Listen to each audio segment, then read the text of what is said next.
Hey friends, I'm Michael Anderson, and let me tell you, my life has been turned upside down recently. I work as a high school history teacher, which keeps me pretty busy most days, but it's always been rewarding to shape young minds. My wife, Jessica Anderson, is a nurse at the local hospital, and we met about 7 years ago when she came in for a routine checkup after a minor injury.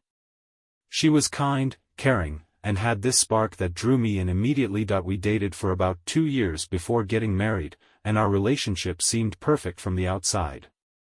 We were both career-oriented but made time for each other, sharing dreams of traveling the world and starting a family. Everything seemed like a fairy tale until it wasn't. Over the past few months, things have started changing subtly. Jessica became more distant, often coming home late or canceling plans last minute. At first, I didn't think much of it. She's always been dedicated to her job. But then came the sudden changes in behavior that couldn't be ignored. She'd snap at me over trivial things, like forgetting to take out the trash or not putting away the dishes. It all came to a head one evening when I noticed something strange while scrolling through our shared calendar on my phone. There were several entries marked private during times when she claimed to be working late shifts. Curiosity got the better of me, and I decided to dig deeper. That night, I discovered an alarming pattern of these mysterious, private meetings, coinciding with the nights she'd come home smelling faintly of cologne that definitely wasn't mine. The real kicker came when I accidentally stumbled upon a text message on her phone while she was in the shower. It was from someone named Alex, who referred to himself as Uncle Mike's nephew. The message read, "Can't wait to see you tonight. Missed you today." My heart sank. Alex? As in, my own nephew, Alex Thompson? How could this be happening? My mind raced with questions, and before I knew it, I found myself confronting her, only to be met with lies and excuses that twisted my stomach into knots. That I've always prided myself on being a good judge of character, but this betrayal cut deep. What started as a seemingly happy marriage has now turned into a nightmare filled with deceit and pain. Here's how it all went down. That night, I couldn't sleep. My mind was a chaotic whirlwind of emotions: rage, betrayal, disbelief, all swirling together in a toxic mix that made it hard to breathe. Every time I closed my eyes, I saw the message from Alex Thompson on Jessica's phone, taunting me with its casual familiarity and intimacy. The next morning, I decided I needed answers. I knew confronting her right away might lead to more lies and deflections, so I decided to gather more evidence before bringing it up. After all, if this was just some misunderstanding or a harmless friendship, I didn't want to jump to conclusions and ruin what little trust we had left. Over the next few days, I became hyper-aware of Jessica's every move. I noticed how she'd quickly hide her phone whenever I entered the room, how she'd excuse herself to another part of the house when it rang, and how she'd snap at me if I asked who was calling. Each of these behaviors only fueled my suspicion. One evening, while Jessica was out, working late, I decided to do something I never thought I would: snoop through her things. I started with her phone, which she had carelessly left on the kitchen counter. My hands trembled as I unlocked it, using the passcode I had memorized over the years. As soon as the screen lit up, I saw a flurry of messages from Alex. My heart pounded in my chest as I scrolled through them. There were dozens, maybe hundreds, of texts filled with flirty banter, inside jokes, and plans for meetings outside of work hours. One message stood out like a knife to my gut: "Alex, can't wait to see you tonight. Missed you today. Jessica, me too. Let's make it special." I felt like I'd been punched in the stomach. This was undeniable proof. My wife, the woman I loved and trusted, was having an affair with my own nephew. The betrayal cut deeper than I could have ever imagined. How could she do this to us? To our family? Suddenly, the front door creaked open. Panicked, I quickly locked the phone and placed it back on the counter, rushing to the living room before she could catch me. I tried to compose myself, but my mind was reeling. How could I face her now, knowing what I knew? When Jessica entered, she seemed oblivious to my turmoil. She smiled faintly as she sat down beside me, but I couldn't meet her eyes. Every fiber of my being wanted to confront her right then and there, but I also knew it wouldn't be easy. She was already so defensive. How would she react when presented with undeniable evidence? A few nights later, I got my chance. Jessica was home early, claiming she had the night off. We were sitting in the living room watching TV when my phone buzzed with a notification. It was a text from Alex, sent to Jessica but mistakenly delivered to my number instead due to a glitch in our shared family plan. Alex: "Hey Jess, can't wait to see you tonight. Same place as last time?" My blood ran cold. I stared at the message, unable to believe what I was seeing. Without thinking, I showed it to Jessica, my voice shaking with anger and disbelief. "Jessica, what the hell is this?" I demanded, thrusting the phone in her face. She froze, her eyes widening in shock. For a moment, she looked like a deer caught in headlights. Then, her expression hardened into defiance. "What are you talking about, Michael? Why were you going through my messages?" "I wasn't," I shouted, my patience snapping. "This came to my phone by mistake. Now tell me, what the hell is going on with you and Alex?" Her jaw tightened, and she crossed her arms defensively. "It's nothing, okay? Just a friend." "You're overreacting." "A friend?" I echoed incredulously. "Hundreds of messages and meetings are just friends? You expect me to believe that?" She hesitated, clearly trying to calculate her answer. "Look, it's not what you think. Alex and we've just been talking. He's been helping me through some stuff." "Helping you through some stuff?" I repeated, my voice dripping with sarcasm. "So, you're telling me that my nephew has been helping you by sending you flirty messages and meeting you secretly?" "It's not like that," she insisted, her tone turning defensive again. "You don't understand. Things between us have been strained lately, and Alex has been there for me when you haven't." "So, you cheated on me because you felt neglected?" I asked, my voice shaking with emotion. "That's rich, Jessica. Real mature." She glared at me, her bitchy side rearing its ugly head once more. "Don't act like you're the victim here. This isn't all on me. You're always so focused on your job and your students, barely noticing me anymore. I needed someone who would listen, someone who cared about me. That doesn't give you the right to sleep with my nephew." I roared, my frustration boiling over. "If you were unhappy, why didn't you talk to me? Why didn't you tell me how you felt instead of running off with Alex?" "Because I knew you wouldn't understand," she yelled back, her face flushed with anger. "You're so wrapped up in your own world that you wouldn't have listened anyway." The argument spiraled out of control, both of us hurling accusations and hurtful words at each other. But beneath the shouting, I could feel the weight of betrayal pressing down on me, suffocating me. No matter how much she tried to justify her actions, nothing could erase the fact that she had betrayed my trust in the most profound way possible. Finally, exhausted and emotionally drained, I sank into a chair, burying my face in my hands. "I can't believe this is happening," I muttered, my voice hoarse. "How am I supposed to move forward from this?" Jessica sat across from me, her eyes red and swollen from crying. "I don't know, Michael," she admitted quietly. "But I'm willing to try. If you'll let me." I looked up at her, searching her face for any sign of sincerity. But all I saw was the same woman who had lied to me, who had betrayed me, who had shattered everything we had built together. Could I ever trust her again? Did I even want to? The silence in the room was deafening. Jessica's eyes darted around, searching for an escape route, but there was nowhere to run. I could feel the tension thickening between us, like a storm about to break. "Start talking," I demanded, my voice low but firm. "What is going on with you and Alex?" Jessica shifted uncomfortably in her seat, her face pale and drawn. "Michael, please," she began, her voice softening, "you don't understand. It's not what it looks like." "Oh, really?" I shot back, my patience wearing thin. Then explain it to me. Because from where I'm standing, it looks like you've been having an affair with my nephew. Her jaw tightened, and she crossed her arms defensively. It's complicated, okay? Alex and we just started talking after one of your family gatherings. He seemed nice, and things kind of escalated from there. Things escalated? I echoed incredulously. So, you decided to have an affair with him because he seemed nice?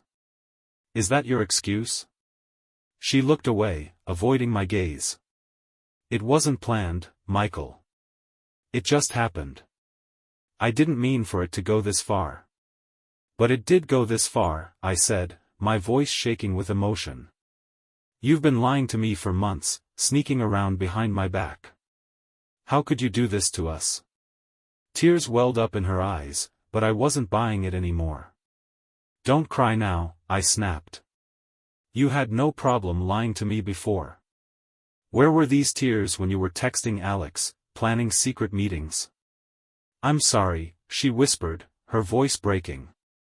I never wanted to hurt you. I felt lonely, and Alex was there for me when you weren't. So, you cheated on me because you felt neglected? I asked, my voice dripping with sarcasm. That's rich, Jessica. Real mature. She glared at me, her bitch's side rearing its ugly head once more. Don't act like you're the victim here. This isn't all on me. You've been distant for months, too busy with work and your students to even acknowledge me half the time. That doesn't give you the right to sleep with my nephew. I shouted, my frustration boiling over. If you were unhappy, why didn't you talk to me? Why didn't you tell me how you felt instead of running off with Alex? Because I knew you wouldn't understand, she yelled back, her face flushed with anger. You're so wrapped up in your own world that you wouldn't have listened anyway. The argument spiraled out of control, both of us hurling accusations and hurtful words at each other. But beneath the shouting, I could feel the weight of betrayal pressing down on me, suffocating me.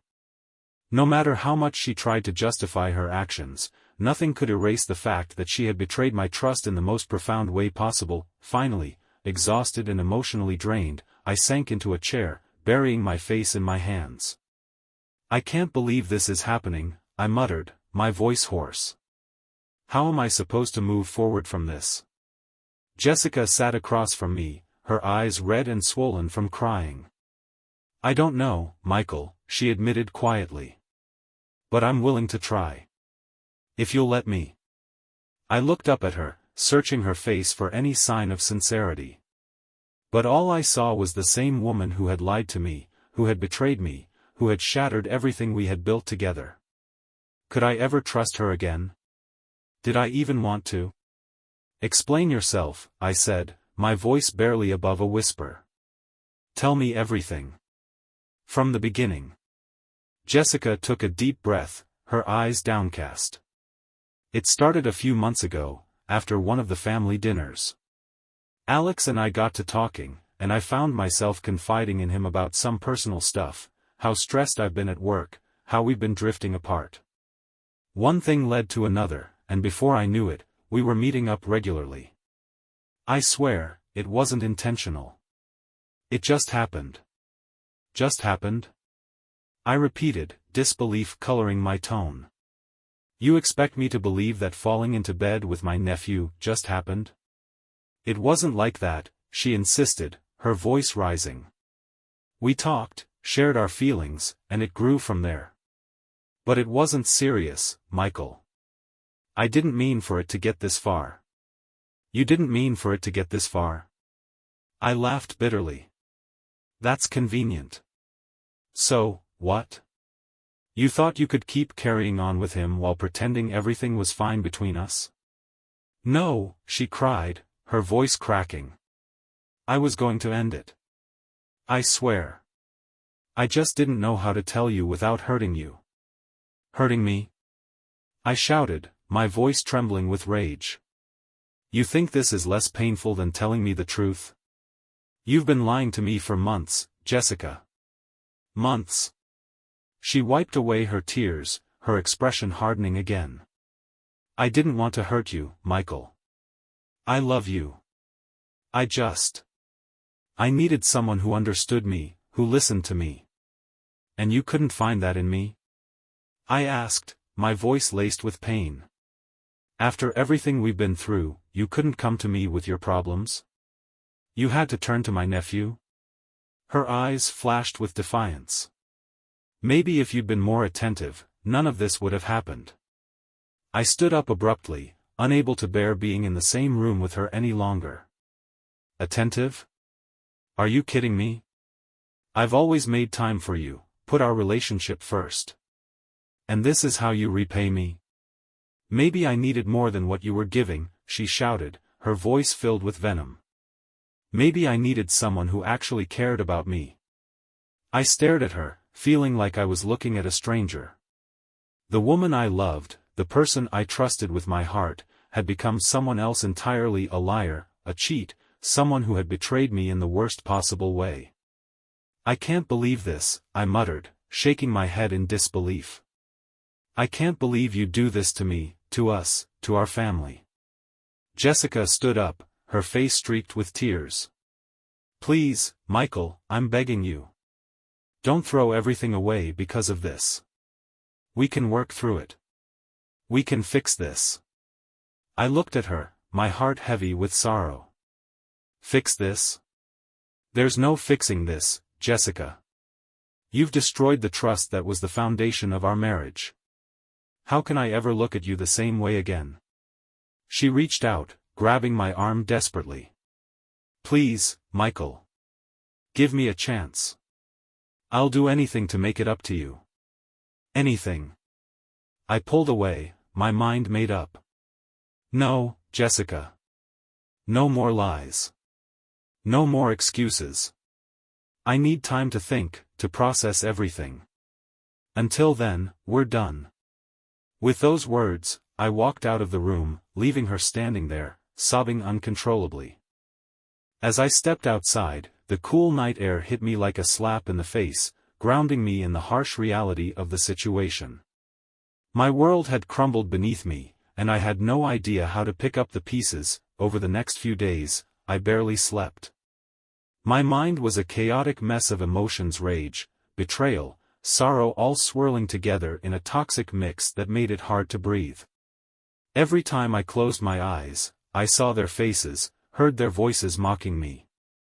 The weight of her deception pressed down on my chest, making it hard to think, let alone function. One evening, as I wandered aimlessly through the park where we used to take walks and talk about our dreams, I allowed myself to feel the full extent of my pain.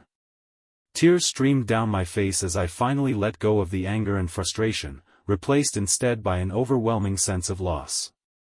It wasn't just the end of our marriage that hurt, it was the loss of trust, of faith in the person I once believed I knew inside and out. Time passed slowly, the sun setting over the horizon as I sat there, lost in thought. Eventually, my phone buzzed in my pocket. I hesitated before pulling it out, already knowing who it would be. Sure enough, it was Jessica. Jessica, Michael, please come home. We need to talk. I stared at the message, my thumb hovering over the reply button.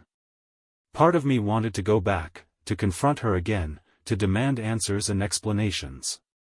But another part of me, the part that was still reeling from the discovery, knew that no amount of talking could fix this.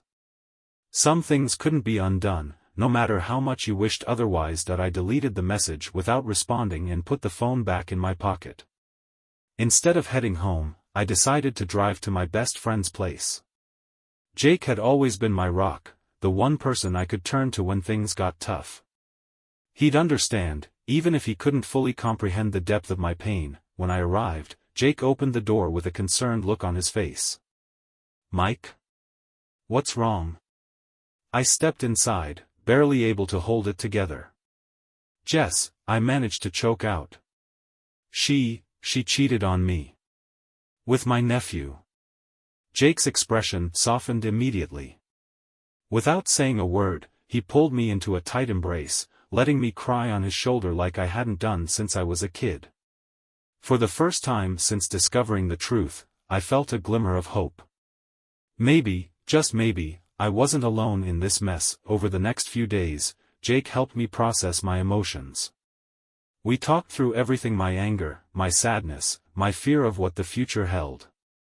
He reminded me that it was okay to grieve the loss of my marriage, that healing would take time, and that it was important to focus on my own well-being. But despite his support, the pain lingered. Every day was a struggle, a constant battle between wanting to forgive and move on, and the overwhelming urge to lash out in anger.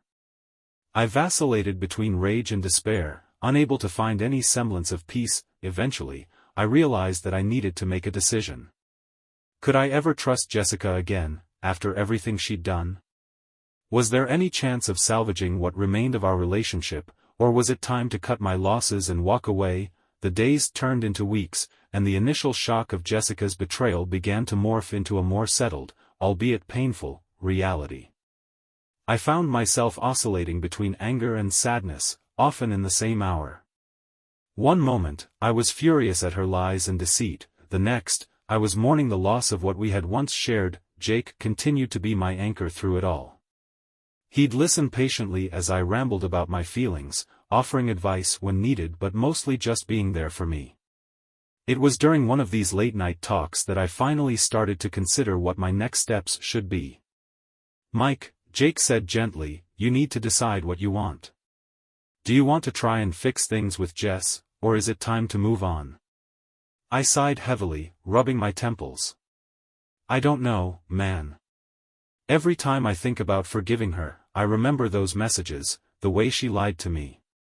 But then, I also remember the good times, the love we shared. It's like I'm torn in two." Jake nodded thoughtfully. "That's understandable. But here's the thing: you can't keep living in this limbo. You need to make a choice, for your own sake."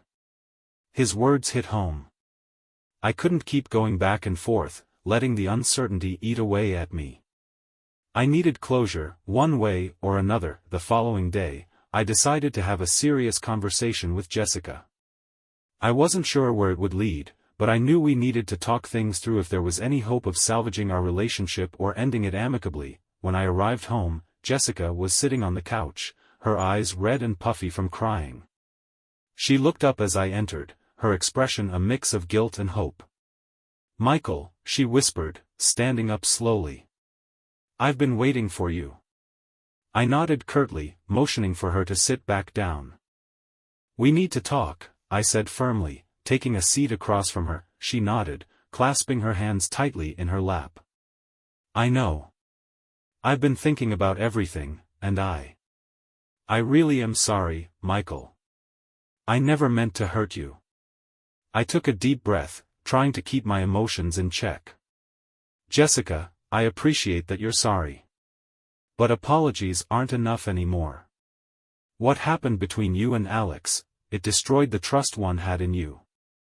And trust is the foundation of any relationship." Tears welled up in her eyes again, but I pressed on. "I've been doing a lot of thinking, and I've come to realize something important. I need to know if I can ever trust you again.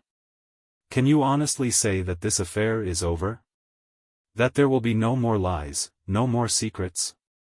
Jessica hesitated, biting her lip. "Yes," she finally said, her voice barely above a whisper. "It's over, Michael. I swear. I'll do anything to make it up to you, to rebuild our marriage." I stared at her, searching her face for any sign of sincerity. Part of me wanted desperately to believe her, to give us another chance. But the other part, the part that had seen the evidence, felt the pain wasn't so sure. "I don't know if I can do that, Jessica," I admitted, my voice cracking. "Even if you mean it now, how can I ever truly trust you again? How can I look at you without remembering what you did?" Her shoulders slumped, and she let out a shaky breath. "I understand," she said quietly. "I wouldn't blame you if you didn't want to try. But please know that I'm willing to do whatever it takes, even if you decide it's not enough." We sat in silence for a long while, the weight of our conversation hanging heavy between us. Finally, I spoke again, my voice steady but laced with emotion. I need some time to think, Jessica. This isn't something I can decide right away. I need to figure out what's best for me, for both of us. She nodded slowly, wiping away her tears. Take all the time you need, Michael. I'll respect whatever decision you make. As I left the house later that evening, I felt a strange sense of clarity. The decision wouldn't be easy, and it certainly wouldn't be quick. But for the first time since discovering the truth, I felt like I had a semblance of control over my life again. Over the next few weeks, I spent a lot of time reflecting on my marriage, on Jessica, and on myself. I talked to friends, family, and even a therapist to help sort through my feelings. Slowly but surely, a resolution began to form in my mind. One evening, after much contemplation, I realized something important. I couldn't stay in a relationship built on lies and mistrust. No matter how much I loved Jessica, the damage done was too great to repair. I needed to walk away, to start fresh and focus on healing. The next day, I called Jessica and asked her to meet me at a neutral location, a quiet cafe downtown. When she arrived, I could see the anxiety etched on her face, but I remained calm and composed. Jessica, I began, taking a deep breath. After a lot of thought and reflection, I've made a decision. I can't continue this marriage. The trust we once had is gone, and I don't think it can ever be rebuilt. Her face fell, and fresh tears spilled down her cheeks. Are you sure, Michael? Is there really no way we can work through this? I shook my head sadly. I wish there was, but I've come to accept that this is what's best for both of us. We deserve better than a life filled with suspicion and doubt. She nodded slowly, understanding dawning in her eyes. I get it, she whispered. And I'm sorry, Michael. Truly sorry. We parted ways that day with a sense of finality, though tinged with a bittersweet acceptance. It wasn't an easy decision, but it was the right one for me. As I walked away from that cafe, a strange sense of peace washed over me. It was an odd feeling, given the circumstances. After all, I had just ended my marriage. But there was also a weight lifted off my shoulders, a release from the constant turmoil and uncertainty that had plagued me for weeks. In the days that followed, I found myself reflecting on everything that had happened. The betrayal, the lies, the emotional roller coaster. It was all still fresh in my mind, but now it felt like part of a chapter that was closing. And as I looked back, I realized that this experience had taught me some valuable lessons about love, trust, and resilience. The first thing I learned was the importance of honesty in a relationship. Jessica's affair wasn't just about her actions with Alex, it was about the countless lies she told to cover it up. Trust is fragile, and once broken, it's incredibly difficult to repair. Even if we had tried to work things out, I don't think I could have ever fully trusted her again. That lack of trust would have been a ticking time bomb, always threatening to explode at any moment. Another lesson I took away was the value of self-respect. For a while, I struggled with feelings of inadequacy and self-doubt. Was I not good enough? Did I do something wrong? These thoughts gnawed at me, making me question my worth. But eventually, I realized that no one deserves to be treated the way Jessica treated me. No matter how much I loved her or how long we had been together, I deserved better than to be lied to and betrayed. Walking away from the marriage was an act of self-respect, a way of acknowledging that I deserved to be treated with honesty and respect. That I also learned the importance of support systems. Without Jake's unwavering support and the advice of friends and family, I don't know how I would have made it through those dark days. Having people who care about you and are willing to listen can make all the difference when you're going through something as painful as infidelity. They helped me process my emotions, offered guidance when I needed it, and reminded me that I wasn't alone. Lastly, I learned that healing takes time. There were moments when I thought I'd never get over the pain, that I'd be stuck in this cycle of anger and sadness forever. But slowly, day by day, I started to feel better. The intensity of the emotions lessened, and I began to see a future beyond the betrayal. It wasn't easy, and there were setbacks along the way, but I kept moving forward, one step at a time. Now, looking back, I realize that this experience has made me stronger. It forced me to confront my deepest fears and insecurities, and in doing so, it helped me grow as a person. I'm not saying I'm grateful for what happened. I wouldn't wish this kind of pain on anyone, but I am thankful for the lessons I've learned and the strength I've gained. The days following my decision to end the marriage were a mix of relief and anxiety. Relief, because I no longer felt trapped in a toxic cycle of lies and betrayal. Anxiety, because I was stepping into uncharted territory, a life without Jessica, a future that suddenly seemed wide open but also daunting. That I decided to take some time off work to focus on myself, something I hadn't done in years. It was during this period of self-reflection that I began to rediscover parts of myself that had been neglected over the course of my marriage. Hobbies I used to love, like painting and hiking, slowly made their way back into my routine. I joined a local gym, not just for physical health but as a way to clear my mind and relieve stress. One afternoon, while wandering through a bookstore, I stumbled upon a section dedicated to personal growth and self-improvement. A particular book caught my eye, The 4 Agreements by Don Miguel Ruiz. As I flipped through its pages, I found comfort in its message about living authentically and letting go of past hurts. It resonated with me deeply, reminding me that this new chapter in my life was an opportunity to grow, not just a setback. With renewed determination, I started setting small goals for myself. I signed up for a pottery class at a nearby community center, something I'd always wanted to try but never had the time for. The tactile nature of working with clay provided a soothing escape from the mental chaos that had consumed me for so long. Each piece I created felt like a metaphor for my journey, one step at a time, shaping and molding until something beautiful emerged. During one of these classes, I met Sarah, a kind-hearted woman who shared my passion for creativity.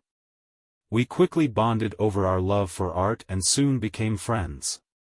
Unlike many of the people I knew, Sarah didn't pry or ask too many questions about my personal life.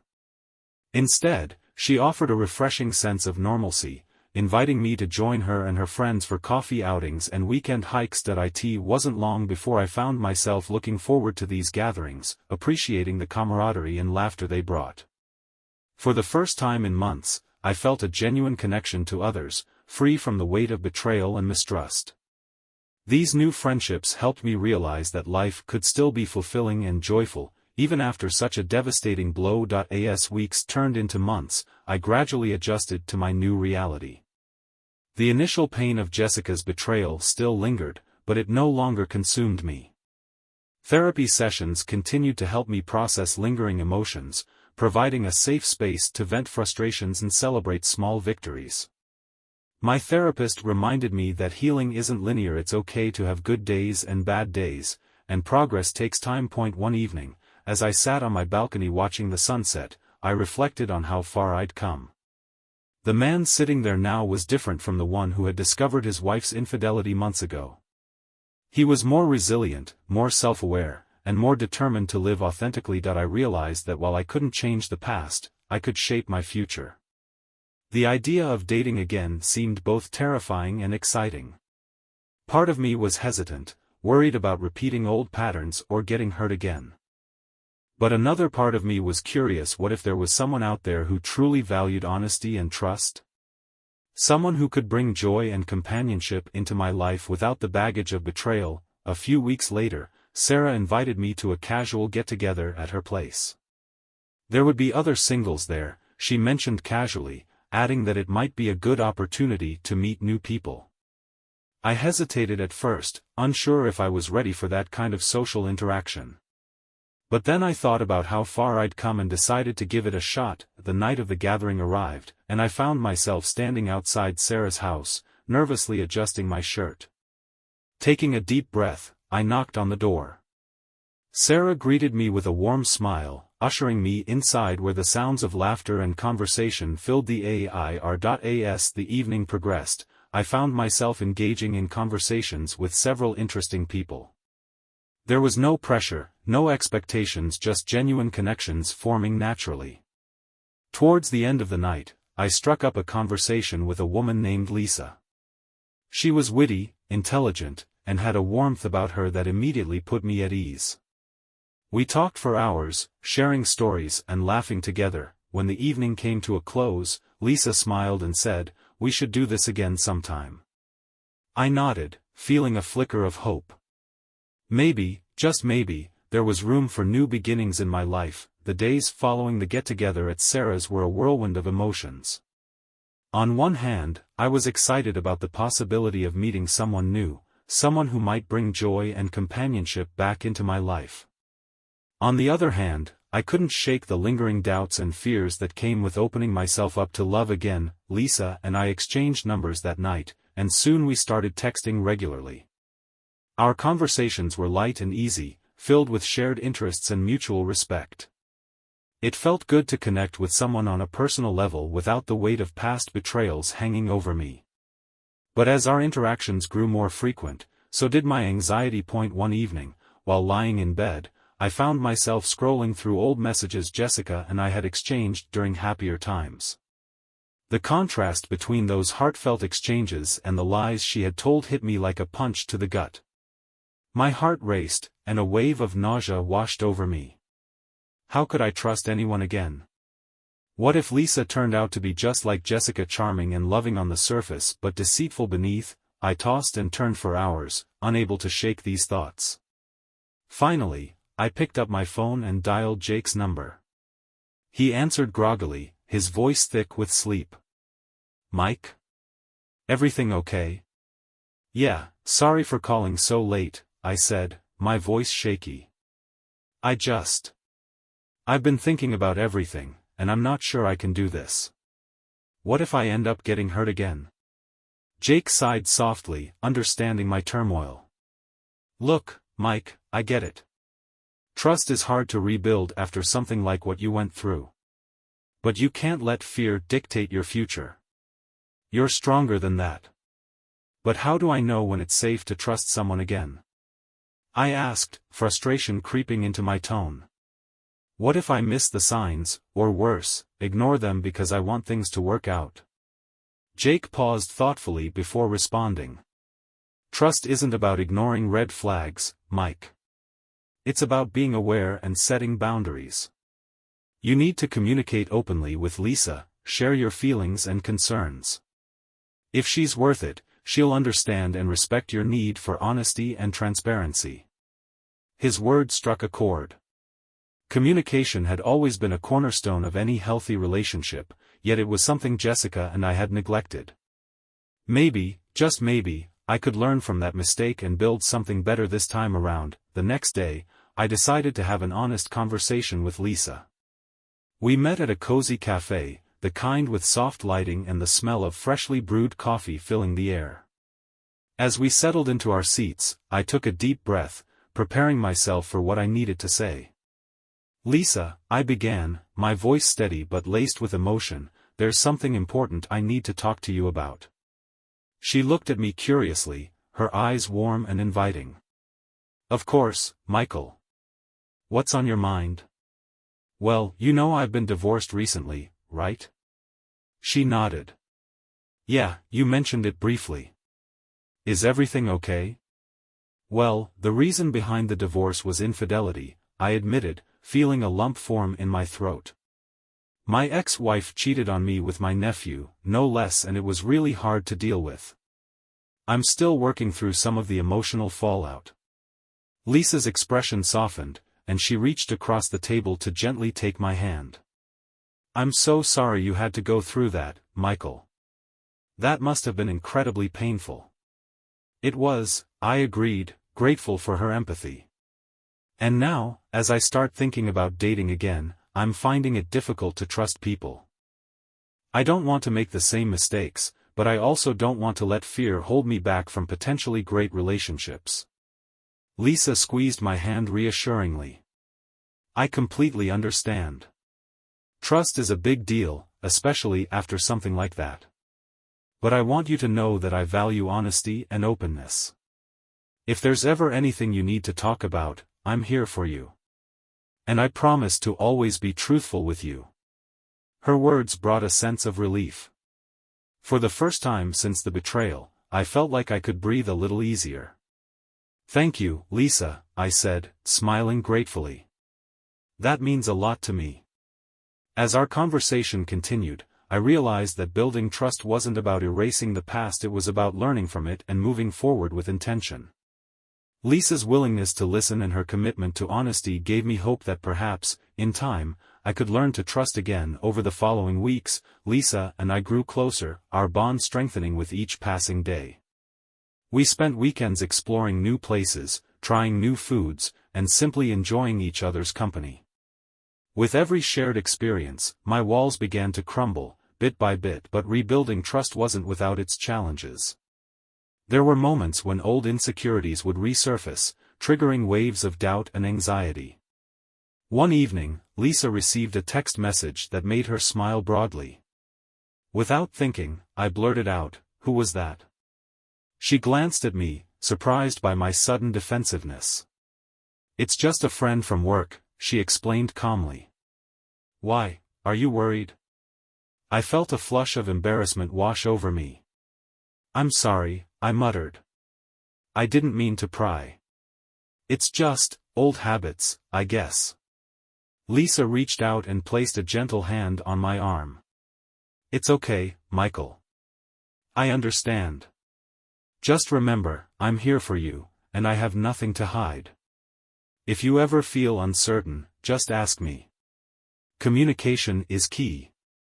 Her patience and understanding helped ease my worries. Slowly but surely, I learned to navigate the complexities of trust in a new relationship. It wasn't perfect, and there were still moments of vulnerability, but each step forward felt like progress. As the months passed, I found myself growing more comfortable with the idea of trusting Lisa and, more importantly, trusting myself. I realized that healing wasn't about erasing the pain of the past but about integrating those experiences into a stronger, wiser version of myself. As the seasons changed and my relationship with Lisa continued to flourish, I found myself reflecting on the journey that had brought me here. It was a long and arduous path, filled with pain, self-doubt, and moments of sheer despair.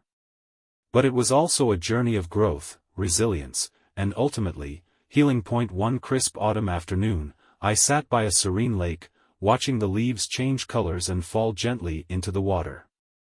The peaceful surroundings provided the perfect backdrop for some much-needed introspection. I thought about Jessica, about the betrayal that had shattered our marriage, and about how far I'd come since those dark days. Forgiveness wasn't something that came easily to me. For months, I wrestled with feelings of anger and resentment, unable to let go of the hurt she had caused. But as time passed, I began to understand that holding on to those negative emotions only served to prolong my own suffering. Forgiving Jessica wasn't about excusing her actions, it was about freeing myself from the chains of bitterness. I decided to reach out to Jessica one last time, not to rekindle any old flames but to close the chapter once and for all. We met at a quiet cafe, much like the one where I had ended our marriage. She looked different, thinner, perhaps, and there was a weariness in her eyes that mirrored my own. "Michael," she said softly, her voice tinged with regret. "How are you?" "I'm doing better," I replied honestly. "It's been a tough road, but I'm learning to move forward." She nodded, her gaze dropping to the table. "I'm sorry, Michael. Truly sorry for everything. I never meant to hurt you the way I did." I took a deep breath, choosing my words carefully. "I know you're sorry, Jess. And I've spent a lot of time thinking about what happened. I can't pretend it doesn't still hurt, but I'm trying to forgive you, not for your sake, but for mine." Her eyes widened slightly, surprised by my candor. "Thank you," she whispered. "That means more than you know." We talked for a while longer, reminiscing about the good times and acknowledging the mistakes we'd both made. There was no reconciliation, no attempt to relive the past. Instead, we parted ways with a sense of closure, knowing that we were both moving on in our respective journeys. As I left the cafe that day, I felt an overwhelming sense of peace. Forgiving Jessica wasn't about condoning her actions, it was about releasing the hold she had over my emotions. By letting go of the anger and resentment, I was finally able to focus on my own well-being and happiness. Reflecting on the entire experience, I realized that life is full of unexpected twists and turns. Relationships aren't always easy, and sometimes they end in ways we never imagined. But through every challenge, there's an opportunity for growth and self-discovery. My divorce forced me to confront my deepest fears and insecurities, and in doing so, I emerged stronger and more self-aware. Lisa had played a significant role in my healing process. Her unwavering support, patience, and understanding helped me rebuild trust and open my heart again. Our relationship wasn't without its challenges, but we navigated them together, learning and growing along the way. With each passing day, I felt more confident in our bond and more hopeful about the future. If there's one piece of advice I could offer to anyone going through a similar situation, it would be this: take it one step at a time. Healing isn't linear, and there will be setbacks along the way. But with perseverance, self-compassion, and the right support system, it is possible to find peace and move forward. In the end, I learned that love and trust are precious gifts, ones that must be nurtured and respected. They require effort, communication, and a willingness to be vulnerable. While my marriage to Jessica ended in heartbreak, it also taught me invaluable lessons about what truly matters in life. As I walked away from the cafe that day, I felt a renewed sense of purpose. Life had dealt me a difficult hand, but I had chosen to play it with strength and resilience. And while I couldn't predict what the future held, I knew that I was ready to embrace whatever came next on my own terms, with an open heart and a clear mind.